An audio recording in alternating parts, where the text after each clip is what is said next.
እና ሌላ ሰው አለ? ና ወደዚህ። ምን ያንቀጠቅጣል?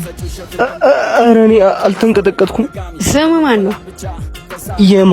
የኔ እና ሌላ ሰው አለ እዚህ ጋር? ኢዛና። ፍሬሽ ነህ? አዲስ ተማሪ ነህ ወይ? አዎ አሁን የተመዘገብኩት። እሺ 20 ቁጭ ብድግ ስራ። ለምን? እኔ ስላልኩ። እኔ አልሰራም። ምን አባ ነው ያልከው? ለምን ልስራ? ምን አጥፍቼ?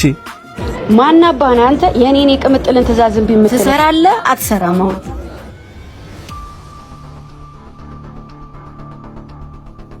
እኔ አልሰራም። ሲጀመር እናንተ የሀብታም ልጆችና የግል ተማሪዎች አፍታችኋል።